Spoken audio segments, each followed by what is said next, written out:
नमस्कार।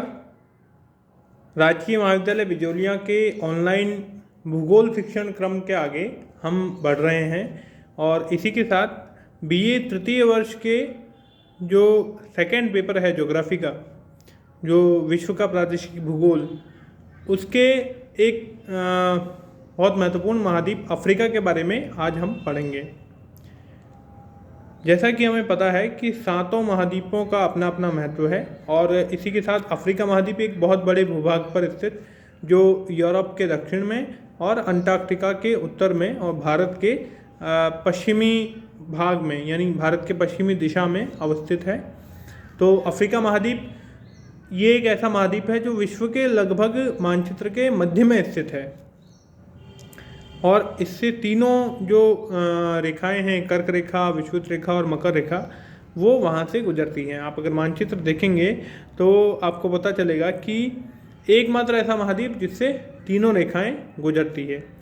अच्छा, ये कर्क रेखा जो इसके उत्तरी भाग से गुजरती है वो पश्चिमी सहारा, मॉरिटानिया, माली, अल्जीरिया, लीबिया, चाड और मिस्र से होकर गुजरती है। ये सब देशों के नाम हैं जो उस महाद्वीप में अवस्थित हैं। मकर रेखा जो गुजरती है वो नामीबिया, बोत्सवाना, दक्षिण अफ्रीका, मोजाम्बिक और मेडागास्कर, यानी कि दक्षिणी देशों से होकर गुजरती है। इसका विस्तार, अफ्रीका महाद्वीप का विस्तार 37 डिग्री उत्तरी अक्षांश से 35 डिग्री दक्षिणी अक्षांश तथा 18 डिग्री पश्चिमी देशांतर से 51 डिग्री पूर्वी देशांतर तक है। यानी काफ़ी बड़े भूभाग पर ये जो महाद्वीप है वो फैला हुआ है। इसका क्षेत्रफल काफ़ी बड़ा है। इस प्रकार यह विश्व का एकमात्र महाद्वीप है जिसका विस्तार दोनों गोलार्धों में है। जैसे कि हमने बात की कि इसके मध्य से विषुवत रेखा होकर गुजरती है, तो विश्व का कोई महाद्वीप ऐसा नहीं है जो उत्तरी गोलार्ध और दक्षिणी गोलार्ध दोनों में अवस्थित हो, परंतु अफ्रीका महाद्वीप ऐसा ही महाद्वीप है। अफ्रीका के निवासियों की बात करें तो मूल निवासी यहाँ के निग्रिटो लोग थे, जो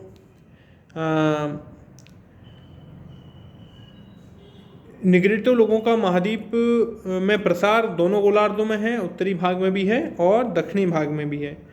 परंतु मूल निग्रिटो संस्कृति का जो विकास हुआ वो सवाना के मैदानी भागों में हुआ। अफ्रीका में यूरोप से आने वाले काकेशियन प्रजाति के लोग जो यूरोप की तरफ से उत्तरी भाग से आए थे, उनको हमेटी या बार्बर तथा अरब वासियों को समेटी नाम दिया गया। इन दोनों जातियों का प्रभाव सहारा मरुस्थल के उत्तर भाग में प्रारंभ हुआ, जहाँ से इन लोगों ने निग्रो प्रजातियों को दक्षिण की ओर धकेल दिया। एक अवधारणा ये भी मानते हैं, ग्रिफिथ टेलर के समय के जो लोग हैं उन समय में ये भी माना जाता है कि जो cradle of the human species था, यानी कि मानव की प्रजातियों का उद्भव, जो कि कई मध्य एशिया से माना जाता है, कभी भारत से माना जाता है। एक विचारधारा इसमें अफ्रीका का नाम लेते हैं कि अफ्रीका से भी मानव जाति का उद्भव हुआ। तो अलग अलग मत हैं, हाँ। और अफ्रीका जो है ये बहुत महत्वपूर्ण महाद्वीप है, क्योंकि अंग्रेज़ों के समय से ही यहाँ पे संसाधनों की बहुत बड़ी खानें हैं और आज भी कई सारे विकसित देशों की नज़र अफ्रीका के गरीब देशों पर इसलिए है क्योंकि वो प्राकृतिक रूप से बहुत धनी देश हैं। वहाँ मिनरल्स, वहाँ की ज़मीन, वहाँ के संसाधन वो बहुत ज़्यादा हैं, परंतु वहाँ विकास की जो कथित विकास, जो भी आधुनिक विकास है, वो अब तक नहीं पहुँचा।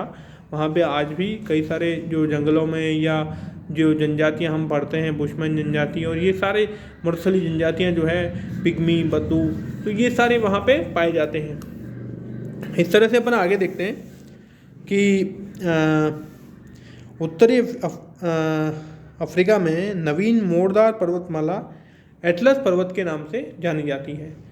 ये भी एक मोड़दार पर्वत है। वैगनर का महाद्वीपीय सिद्धांत हम फिर याद करते हैं, जो कहता है कि हर महाद्वीप के पश्चिमी भाग पर मोड़दार पर्वत का निर्माण इसलिए हुआ क्योंकि उत्तरी जो परत थी, ऊपरी परत, सियाल परत, वो सीमा के ऊपर तैर रही थी और पश्चिमी भाग में खिसकने से उसके ऊपर मोड़दार पर्वत का निर्माण हुआ।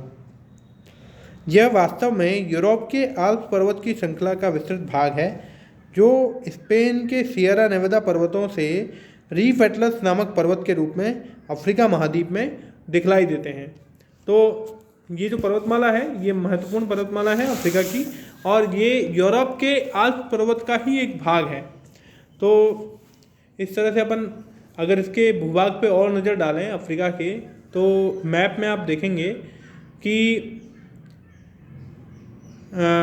रीफ एटलस पर्वत श्रेणियों की श्रृंखलाओं के रूप में भूमध्य सागर के तट पर फैले हुए ग्रेट एटलस पर्वत उत्तरी पूर्वी दिशा में विस्तृत हैं, जिनके समानांतर एंटी एटलस पर्वतों का विस्तार है। अल्जीरिया के उत्तर में शॉर्ट्स पठार के दोनों ओर टेल एटलस और सहारा एटलस विस्तृत हैं। ये एटलस पर्वत के ही अलग अलग नाम हैं जो अलग अलग तरह से अलग अलग जगह पे कहा जाता है। सहारा में सहारा एटलस, दक्षिणी भाग में टेल एटलस।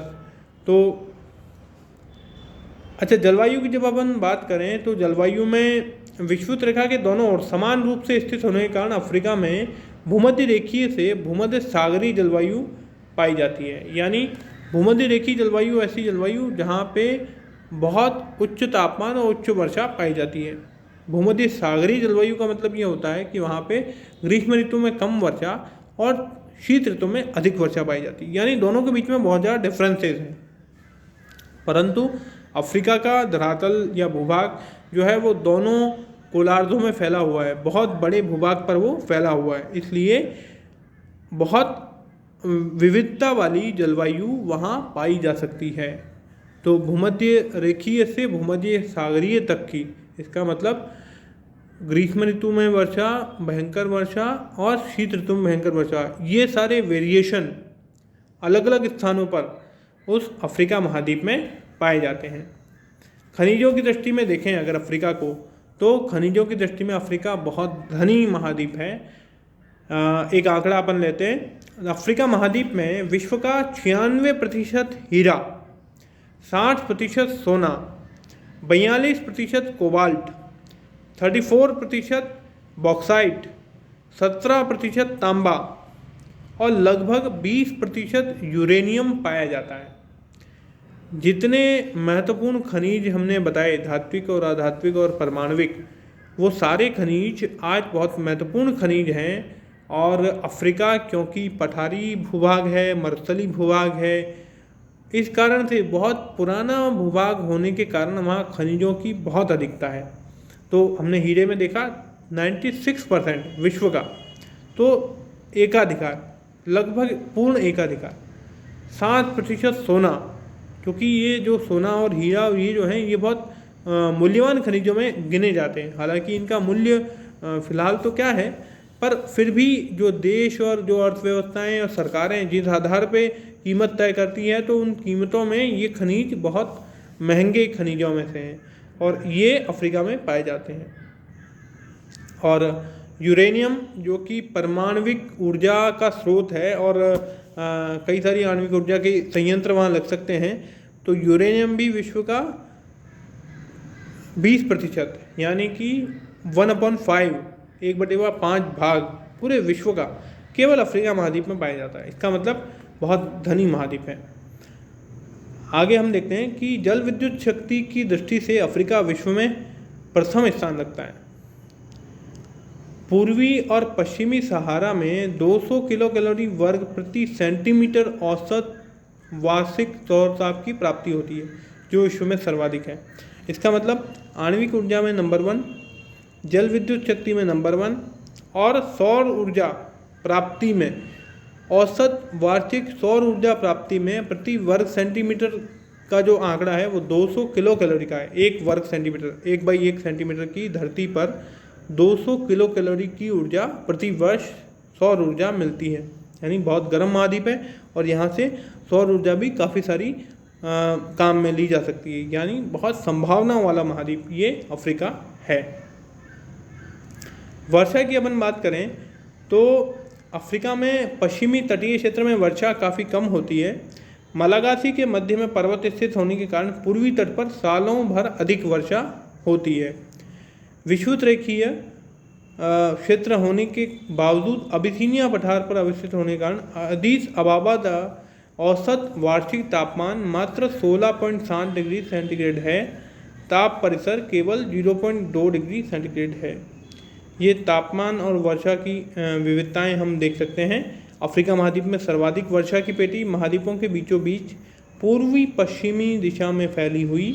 इसके उत्तर और दक्षिण में वर्षा कम होती जाती है। शुष्क क्षेत्र महाद्वीप के उत्तरी भाग और दक्षिणी भाग में पाए जाते हैं।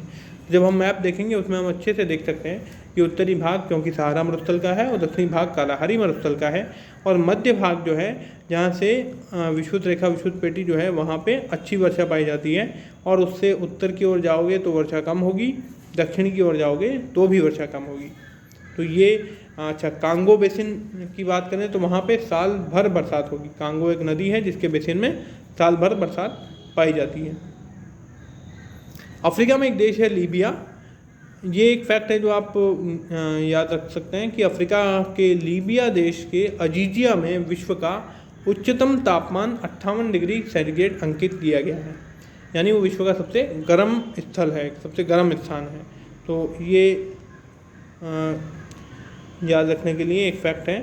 इसके अलावा कुछ झीलें जैसे न्यासा, टैंगानिका आदि अफ्रीका में पाई जाती हैं, और विक्टोरिया झील एक बेसिन से घिरी है जो दो दरार घाटियों के मध्य स्थित है। तो इसका जो अफ्रीका की सबसे ऊंची चोटी है जो किलिमंजारो, वो एक आप देख सकते हैं। अन्य चोटियाँ कीनिया और रॉबिन जोरी अन्य प्रमुख चोटियाँ हैं।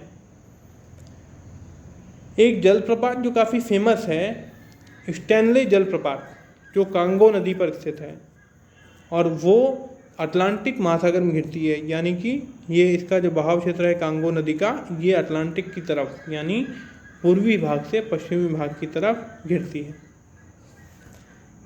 एक और काफ़ी फेमस झरना है, जलप्रपात है, जिसका नाम है विक्टोरिया जलप्रपात, जो जैम्बेजी नदी पर स्थित है।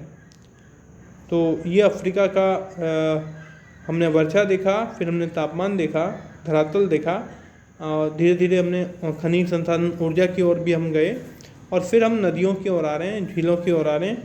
तो इस तरह से अफ्रीका का पूरा अच्छा, उद्योग की दृष्टि से हम देखें तो एक तो क्योंकि खनिज अच्छी अवस्थित है तो विद्युत उत्पादन, जल विद्युत उत्पादन, खनिजों पर आधारित उद्योग काफ़ी सारे लगे हुए हैं, और ज़्यादातर उद्योग जो है वो विकसित देशों के वहाँ पे लगे हुए हैं। अफ्रीका का खुद का वहाँ पे कम है, पर विकसित देशों ने कई सारे उद्योग वहाँ लगा रखे हैं।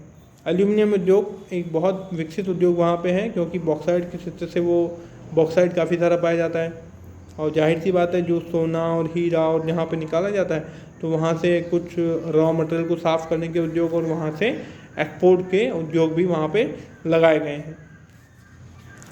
आगे हम देखते हैं कि अफ्रीका की मिट्टियाँ जो मेनली, जैसा हमने ब्राज़ील के बारे में पढ़ा था कि यहाँ पे पेडाल्फर मिट्टियाँ यानी लाल और लेटराइट मिट्टी पाई जाती है, वैसा ही अफ्रीकी भाग के भूभाग जो विषुवत रेखीय और सवाना जलवायु वाले क्षेत्र हैं, वहाँ पे क्योंकि ब्राज़ील और अफ्रीका कालांतर में जुड़े हुए थे, जो महाद्वीपीय विस्थापन सिद्धांत ऐसा कहता है कि ये एक ही भूभाग से टूट के अलग हुए हैं, इसलिए वहाँ की मिट्टी और अफ्रीका की जो पूर्वी पश्चिमी भाग की मिट्टी है वो लगभग एक जैसी है।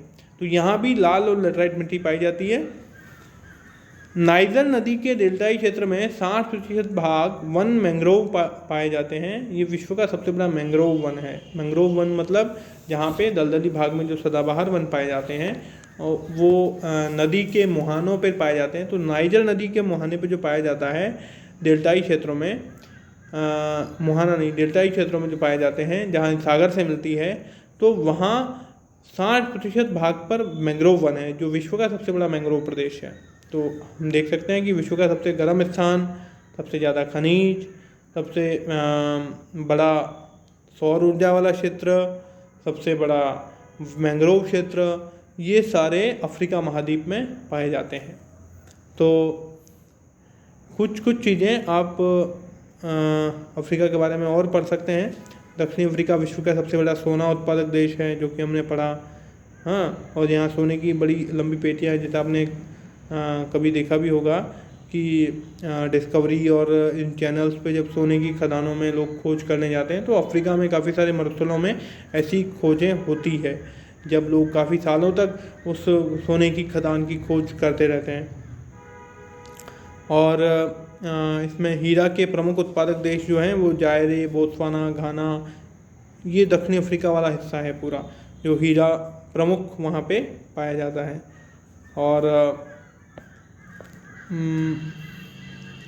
जनसंख्या की दृष्टि से देखा जाए तो सबसे बड़ा नगर भी जो है वो 9.9 बिलियन का ही है, यानी कि पूरे अफ्रीका महाद्वीप में जनसंख्या का सघन बसाव नहीं है अभी, क्योंकि वहाँ परिस्थितियाँ जो रहने योग्य कह सकते हैं कि सहारा मरुस्थल, कालाहारी मरुस्थल ये रहने योग्य जगह नहीं है, परंतु वहाँ पे जो खनिज हैं उस दृष्टि से नई बस्तियों का बसाव वहाँ पे हो रहा है।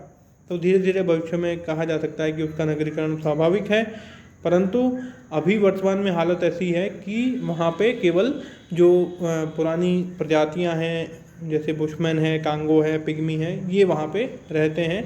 और कई सारे दक्षिणी अफ्रीकी देश जरूर विकसित हैं, क्योंकि बंदरगाह इलाका होने के कारण और पोर्ट होने के कारण या आपके कैप ऑफ गुड होप मार्ग होने के कारण जब वहाँ पे कई सारे यातायात का ठहराव होता है तो वहाँ वो देश काफ़ी विकसित हैं। आंतरिक देशों की तुलना में तटीय देशों का विकसित होना वहाँ पाया जाता है। तो ये थी अफ्रीका की बातचीत। तो महाद्वीपों और विश्व के प्रादेशिक भूगोल में हम आगे बढ़ रहे हैं। आप सब भी अपने घर पे रेफरेंस बुक से, मैप से अध्ययन कीजिएगा। कोई क्वेश्चन हो तो आप ग्रुप पे डाल सकते हैं। धन्यवाद।